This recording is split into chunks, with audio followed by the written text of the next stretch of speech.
بسم اللہ الرحمن الرحیم۔ السلام علیکم۔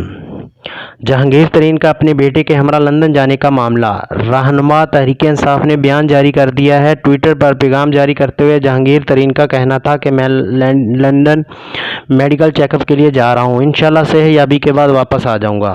پیغام جاری کرتے ہوئے ان کا مزید کہنا تھا کہ پریشان ہونے کی بات نہیں ہے، لندن سے 2014 میں میرا علاج مکمل ہو گیا تھا، جس کے بعد مجھے ہر 2 سال بعد اپنے ڈاکٹروں کے پاس طبی معائنے کے لیے جانا پڑتا ہے۔ دوستوں، مزید ویڈیو دیکھنے سے پہلے HRTV کو سبسکرائب کریں، لائک کریں، شیئر کریں اور بیل آئیکن کو پریس کرنا نہ بھولیے گا تاکہ ہماری ہر آنے والی ویڈیو آپ کو ملتی رہے۔ اس سے قبل میڈیا پر چلنے والی خبروں میں ذکر کیا جا رہا تھا کہ شاہد جہانگیر خان ترین شوگر اسکینڈل سے بچنے کے لیے اپنے بیٹے علی ترین کے ہمراہ لندن روانہ ہو گئے ہیں، لیکن میڈیا کی خبروں پر اطمینان کا اظہار کرتے ہوئے جہانگیر ترین نے اپنی لندن روانگی کا مقصد بیان کر دیا ہے۔ اس حوالے سے بتایا گیا تھا کہ جہانگیر ترین اور ان کے بیٹے علی ترین روس سے آنے والی خصوصی طیارے میں لندن روانہ ہوئے ہیں۔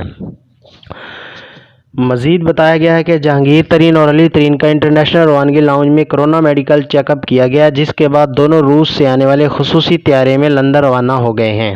کورونا ٹیسٹ کے حوالے سے بتایا گیا ہے کہ سول ایویشن کے ہیلتھ کاؤنٹر پر موجود میڈیکل ٹیم نے ان کے پہنچنے کے بعد ان کا کورونا ٹیسٹ کیا، جو کلیئر ہونے کی صورت میں انہیں جانے کی اجازت دے دی گئی۔ علی ترین کے بارے میں بتایا گیا ہے کہ روانگی کی اطلاع ملنے کے بعد وہ آج صبح لاہور سے خصوصی پرواز میں اسلام آباد گئے تھے، جہاں سے وہ اپنے والد کے ہمراہ لندن روانہ ہو گئے ہیں۔ ان خبروں کے بعد پیش کیے جانے والے تاثر کے جواب میں اب رہنما تحریک انصاف جہانگیر ترین نے بھی جانے کا مقصد بیان کر دیا ہے، جس میں انہوں نے لندن روانگی کا مقصد میڈیکل چیک اپ بتایا ہے۔